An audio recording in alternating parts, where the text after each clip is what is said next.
is doing and could be doing to remedy, prevent, redress the types of violence that this group knows are just far too common. I appreciate the wonderful introduction. Thanks for introducing Justice Revival. So you got an overview. A lot of the work that we do is human rights education with and for church communities, also with seminaries. We also engage communities of Christian faith in supporting human rights campaigns like the Campaign for the Equal Rights Amendment. And a little bit more about my background. My work really started more on the global or the international side in East Africa, most specifically, and other parts of sub-Saharan Africa. And so my work on women's rights focused initially on widows in Uganda. I've worked on issues of early enforced marriage in Sierra Leone. This picture is from South Sudan, where there were just a host of justice issues, including serious sexual violence issues that I talked about with this group of women when I had the chance to visit back in 2009. And I like to share just this very simple framework for thinking about some of these issues from a human rights perspective. This basic diagram kind of shows us that at the international level, there are standards reflected in treaty agreements, and those have informed national constitutions, especially post-World War II. And that has meant a lot of reform in local laws that gives women and survivors something that they can take to court, something that they can use tangibly. And so that's kind of the framework that I bring to the issues. On the personal side, I grew up in the church, was baptized at age 11. I am still part of the church today, in the Presbyterian Church specifically, where I serve as a lay leader in my community. As Paola mentioned, my professional identity is on the human rights side as a lawyer, and then through Justice Revival as a faith leader of a growing ecumenical community. And today, my work, although I started on the international side, our work at Justice Revival focuses exclusively on human rights and justice issues here in the United States. And just a roadmap of what I have planned to share with you. Wanted to share a story that would introduce the subject of violence against women and the US Constitution. Then spend most of the time talking about the ERA, what it is and where it stands, why support the ERA, why do some oppose it. And I think, as Paola suggested, we do have an historic advocacy opportunity. So we don't want to leave without mentioning what you can do if this is a cause that also speaks to you. Before I introduce the story I'm going to share with you, the brief case study, I want to say it is quite a tragic case of domestic violence. And so I want to offer that context and just let everyone feel encouraged to take care of yourselves in whatever way you need. So if that means stepping back or stepping away at any time, please do what you need to. This is Jessica Lenahan. Let me just ask by a show of hands, how many people, if you show your hand, how many people have heard her story? Is anyone familiar with her story? Sharon, a little bit? Right. Yeah. Okay, thank you for that. That's that helps me to know kind of where folks are coming from. So Jessica Lenahan lived in Castle Rock, Colorado. She was a mother of 3 young girls pictured here, Leslie, Catherine, and Rebecca. And when she was going through a divorce, her husband became violent and unstable. She had to get a restraining order against him. And in the state where she lived, there was a law that required enforcing restraining orders. That law was actually printed right on the back of the restraining order. But when her 3 girls went missing and she found out that her husband had taken them in violation of the restraining order, the police did nothing to help her. And she called them at least 10 times from the time they were missing one afternoon after school until 3 a.m. the next morning. And the police blew her off. And the results were as tragic as they could have possibly been, because by the time the police finally did encounter the husband, all 3 girls' lives had been taken. So any woman, any parent's worst nightmare, a tragic case. And she went to the courts to seek justice. So Jessica sued the police for failing to enforce the restraining order. And she thought, if nothing else, they owed her an explanation. And a lower court agreed with her and found that her rights had been violated. But her case was appealed all the way up to the Supreme Court. And in a ruling by Justice Scalia, it held that the police had no duty to enforce the restraining order, that she had no right to expect them to. And our Supreme Court gave her exactly nothing. And this case is still good law in the United States of America. Now, that's not all of the story. I'll tell you more later on. Let me mention one other story. A college freshman named Christy, you might have heard this one. She sued the men who had raped her under the Violence Against Women Act. She brought a case against them in court, and they challenged the provision of VAWA that enabled her to sue them. And the Supreme Court struck down that provision of VAWA, saying you have no constitutional foundation. It said Congress is not authorized to legislate a remedy. So this is why a legal scholar, Catherine McKinney, an expert on these issues, has concluded women have been shut out of the Constitution on this issue. And that's really tragic, given the statistics that I imagine this group knows well. From my perspective, as an international human rights professional, I see domestic violence as the single most ubiquitous human rights abuse globally. And we know that 1 in 3 women in our country, as around the world, are affected by intimate partner violence, 1 in 5 by rape. The overall annual cost of intimate partner violence was nearly $6 billion in 2016. And in 2018, a Thomson Reuters Foundation survey ranked the US the 10th most dangerous place for women to live.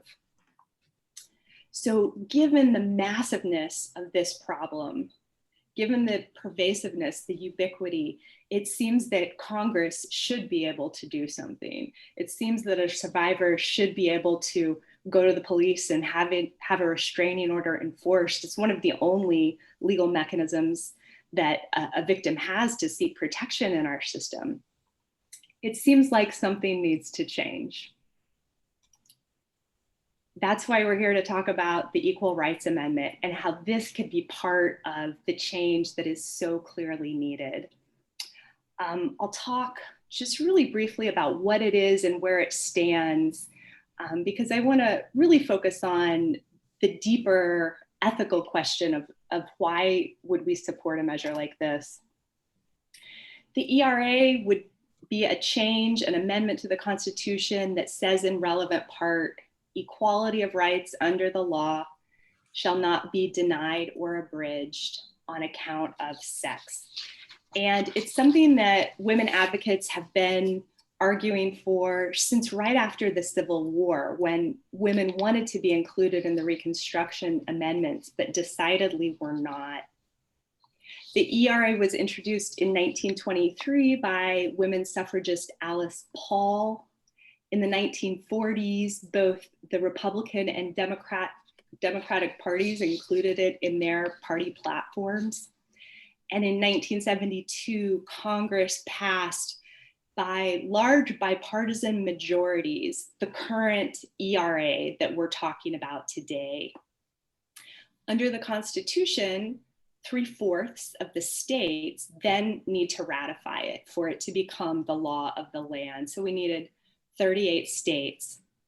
Within the first year, 30 states ratified it. Within 5 years, 35 states had ratified it. And it seemed inevitable that this provision, which by the way, is the most basic elemental principle of human rights, that we would all be treated equally under the law by the state of our residence. The US is one of only 18 countries globally that lacks an explicit provision like this one. So it's not something today that is at all cutting edge. It's just a basic building block of justice. But in the mid-1970s, opponents started rallying opposition. They were aligned in part with corporate interests of employers and insurers. And they persuaded 5 states to actually try to rescind or take back their ratifications.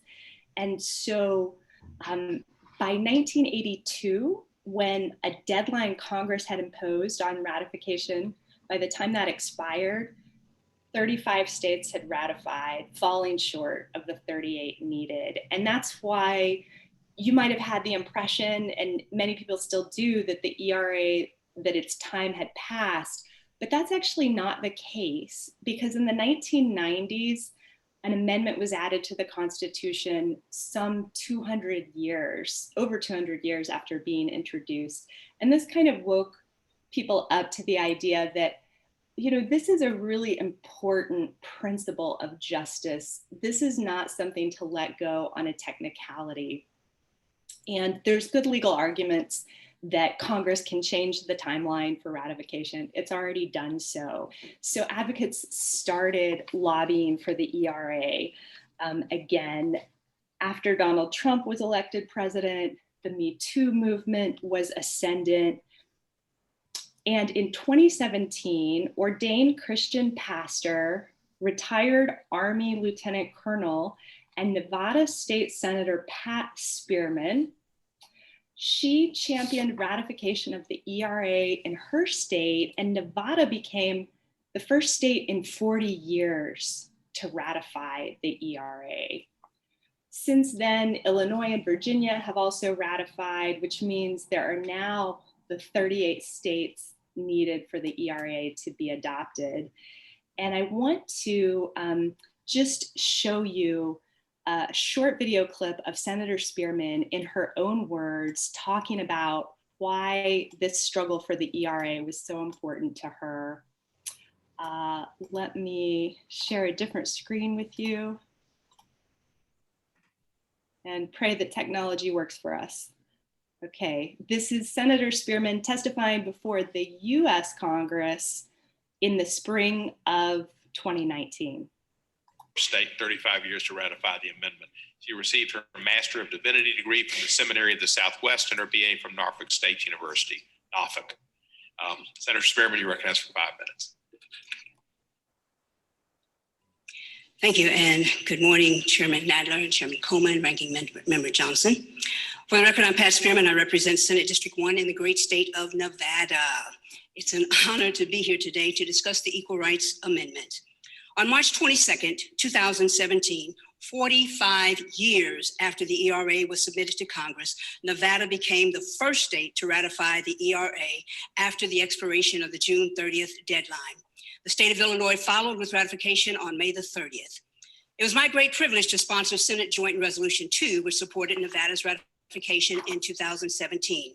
When this resolution was discussed, one of the questions always asked, is the ERA necessary? And I continue to see evidence of the need for the ERA every day. In a 1997 article in the William and Mary Journal of Women and Law, they concluded that the need for a federal equal rights amendment remains as compelling today as it was in 1978, when the now Supreme Court Justice Ruth Bader Ginsburg wrote in the Harvard Women's Law Journal, with the Equal Rights Amendment, we may expect Congress and the state legislators to undertake in earnest, systematically, and pervasively the law revised, so long deferred. And in the event of legislative default, the courts will have an unassailable basis to apply the bedrock principle: all men and women are created equal. Pay equity, or maybe I should say pay inequity, is still a significant concern. Although the gender pay gap is narrowing, according to the Pew Research Center, women in the United States earn just 80% of what their male counterparts earn. Women of color, Black women typically make only 60%, and Latinas make only 50% of what white non-Hispanic male counterparts make. A common theme of workforce issues for women is the lack of paid leave and affordable childcare. In Nevada, the legislature is currently considering a measure that would require a private employer with 50 or more employees to provide paid leave to each employee. Just last week, the Nevada Senate passed Senate Bill 166 to ensure equal pay for equal work and penalize employers who practice pay discrimination. The Nevada Assembly will hear the bill soon, and I anticipate the bill will pass as well. Governor Sisolak said in his State of the State address, he intends to make pay equity the law in Nevada, and our state will have a pay equity law. Moreover, when it comes to crimes against women, we continue to suffer from victim blaming, such as shame, stigma, and the ingraining of guilt upon the female victim. The Civil Rights Act of 1964 prohibits employment discrimination based on race, sex, color, national origin, or religion. But sexual harassment became codified in US law based upon sexual harassment cases in 1970s and the 1980s. The EEOC saw 13% increase of workers alleging sexual harassment from fiscal year 2017 to fiscal year 2018. To begin the journey of addressing sexual discrimination and harassment in Nevada, we now have a governor's task force on sexual harassment, discrimination, law, and policy to reduce harassment in the executive branch. February 4th, 2019, the Nevada legislature became the first female majority legislature in the country. Women now hold 51% of the 63 legislative seats. And nationally, the number of legislative seats also increased. We celebrate the fact that Congress has 23% more women, but the struggle continues and the work is not done. Mr. Chair and members of the subcommittee, when the ERA was first gained popularity in the late 1960s and 1970s, it was heard as a clarion call for change, just as the change continues for racial equality, fairness, and justice, some 154 years after adoption of the 13th Amendment. The work for change today has become a clarion call to act responsibly in a manner that ensures equity for all of its citizens. Mr. Chairman, and members of the subcommittee, I'm before you today because I believe from the bottom of my heart in the foundations of the ERA for all people. In restricting the time limit for ratification of the ERA, it can be found in the resolving clause, as you have already heard. But now is the time to show the global neighborhood that we as Americans, to show the global neighborhood that when it comes to equality, we lead for all. Equality for justice has never been given, never. Each generation has always had to fight for the equal justice and the equal rights that they so deserve. Vietnam veterans persisted to get healthcare recognition. HIV/AIDS persisted to ensure their human dignity, and members of the LGBTQ community persisted to gain marriage equality. Persistence, faith, and hope fuel the indomitable spirit of this movement. And we must honor the sacrifices of our mothers and our grandmothers. We must commit to the preservation of justice and equality for our posterity. Mr. Chairman and members of the subcommittee, we got tired, but we did not faint. We became weary, but we did not stop. History demands that we take a stand on this most important journey toward full equality. We stand on the right side of history. We must persist in the name of all that is good. The road is long and it has been full of twists and turns, but we must continue to get the Equal Rights Amendment as part of our Constitution. Thank you for your time and attention. Thank you, Senator. Kulik can't do that, can So there you Finally, have a resounding Trish Arquette case is an for Academy the Award-winning ERA. actress with a long and distinguished I have plenty of time for your thoughts and questions. So I'm going to wrap up really briefly here with just a few more thoughts and then open up the floor. I said we would talk about why support the ERA. I think the most important set of reasons to support the ERA are because it reflects our basic values as Christians, that all human lives have sacred dignity and worth, that all of us are children of God made in the divine image. That means we're entitled to love, justice, and inclusion, protection of our inherent God-given human rights, which include equality under the law. So that's the first and most important reason. But another very good reason to support the ERA is because it is going to be good for not only women, but also for all parents and for families. And the potential it has to do good comes in two varieties. The first, it has the potential to promote greater justice. So remember in Christie's case, we talked about that aspect of VAWA getting struck down because they said it didn't have a constitutional foundation. Well, the ERA creates a foundation. It specifically, explicitly empowers Congress to pass legislation in order to realize the equal rights of all people, regardless of sex. That would mean new potential for greatly needed legislation on issues like sexual and domestic violence, workplace sex harassment, maternal mortality, the gender pay gap, pregnancy discrimination. A lot of potential to do good. And then it would also empower us to rectify injustice. So when we think about that awful ruling from Justice Scalia in Jessica Lenahan's case, essentially the court was saying, you don't have a tool under the existing Constitution that allows you to demand that the state respect the rights of victims of sexual and domestic violence, but the ERA would create that tool. It would create a new right. So you get to a point where it's like, what we're trying to do now is like a new wine in old wineskins.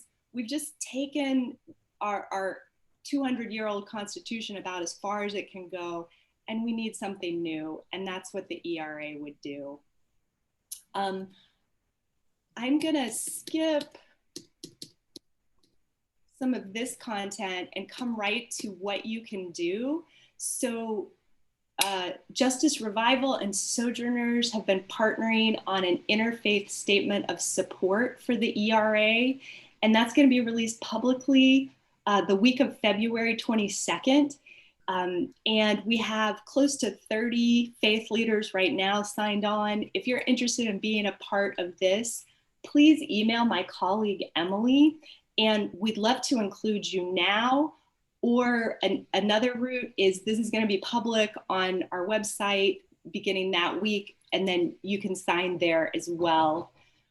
Urge your representative to co-sponsor HJ Res 17. That's a bill in Congress to finally decisively eliminate any timeline on ratification. Equality should have no time limit. And then lastly, please follow us both at Justice Revival and Sojourners to stay up to date. So those are a few action items, and I can share those afterward. But now let's get to your thoughts and your questions on this.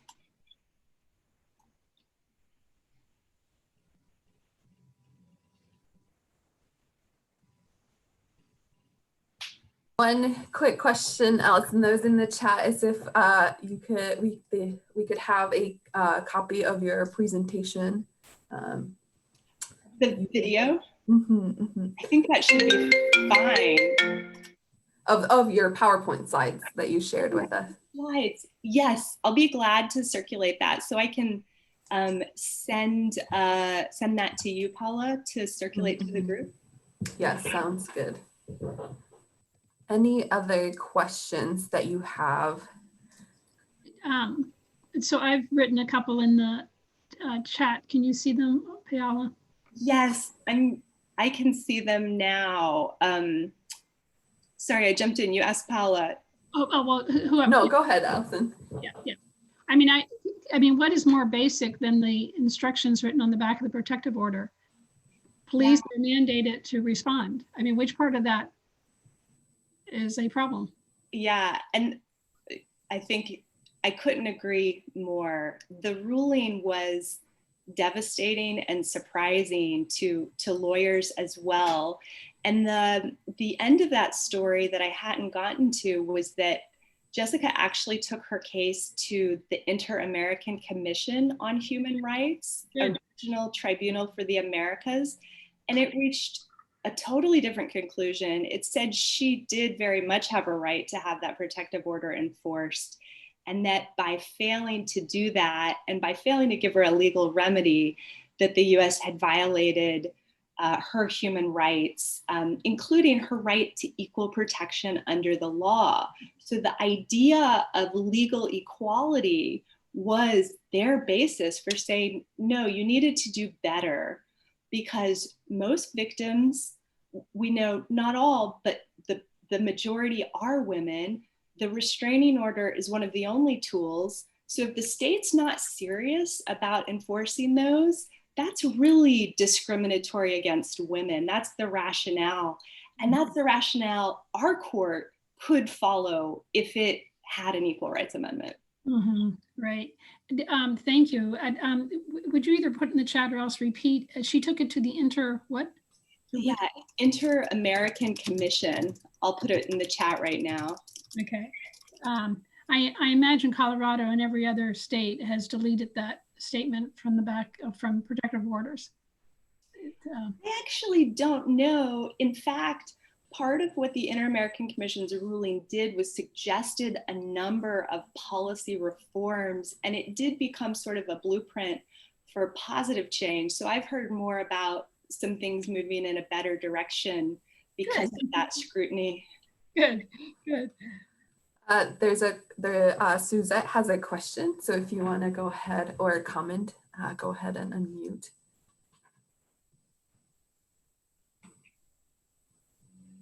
Suzette? I think Suzette's calling in from her phone. Mm-hmm. And then Sharon, you had another question in the chat about what was the 200-year-old proposed amendment that was ratified. Yeah, it was one introduced by James Madison about a Congress not being allowed to implement a pay raise for itself. And I believe that's the 27th amendment now, and it was passed over 200 years after it was first introduced. Great, good. Self-interest, right? That's right. Yeah, that could be very self-interested. So it's nice they finally got around to doing that. All right, I see this. Suzette is back. Yeah, I'm having my own techno issues. So I'm gonna move to another room. Sorry, the echoes. No, you're good. Thank you. So in Skid Row, the women are oftentimes who are living on the street are oftentimes deemed as tent wives because they too often are fall prey to the men to try and survive on the streets. Domestic violence looks a lot different and equal protection when you're living in a tent on the street. How do we step up to really amplifying the needs of the fact of what it looks like to be homeless and demanding equal rights? The intersection of the fact that Black middle-aged elderly women for at least 3 decades have tracked as one of the #1 demographics displaced into poverty and homelessness here. Just like myself, you know, I lived a struggling middle class life when I lost my job in my hometown of Yuma, Arizona, April of 2010, and then tried to find sustainable employment for the next 2 years. I lived in the Bay Area for almost 2 decades, so it was not the first time I'd gone through this, but this was the firm that I actually ended up literally homeless and living in my vehicle in 120-degree weather. Finding sustainable employment is really, really hard, even more so when you're Black and middle-aged and elderly. Again, I'll be 57 come May. So then these issues continue to perpetuate. Then when you are displaced to a community such as Skid Row, and then you're even working as an advocate and you're working against, you know, the fact that you live in public housing and social benefits and still the quality of life and your voice at the table and what that looks like in comparison to those who tend to run, you know, from the 501c3s to the male dominated voice, so on and so forth in our social justice movement and work going on here on a grassroots level. I'll stop there since I'm echoing. Thank you. Thanks for the question, Suzette, and for sharing from your experience. And part of what I heard in that is, how does a legal measure like this on the level of something like a constitution become tangible and meaningful for people who need real support today? That's an important question. I can't claim to have a sort of easy or pat answer, but I will share this. Part of my experience working on these issues over the years is that when there is an accumulated lifetime of discrimination, whether it's across a dimension like gender, just over the course of a lifetime, or what you're describing, being at the intersection of racial and gender discrimination and challenges based on socioeconomic circumstances, those things become compounded, and we just can't overstate the difficulty that I can only imagine you face in a circumstance like that. We know that most of the poor in this country are women. We know that here, as globally, that's a huge dimension of economic disadvantage, and that starts with the wage gap that we talked about. It's compounded because women aren't represented in positions of power to change that. It's compounded when women face harassment in the workplace that inhibits them from trying to assert their right to equal pay. And so these problems are just deeply interconnected and interrelated. And I can't represent the ERA as any kind of panacea, but I see it more as a cornerstone. So I don't think it changes things overnight, but I see it as a very necessary first step to a broad program of change that's clearly needed. When you look at the numbers in terms of a man and a woman with equal education and how much more that man's going to make over the course of a lifetime. So when we talk about who ends up homeless, that is so important. And that's maybe the one thing I can point to that would be most apropos to your situation, that ensuring that women actually get paid what they're worth, that may be one piece of addressing the complex problem.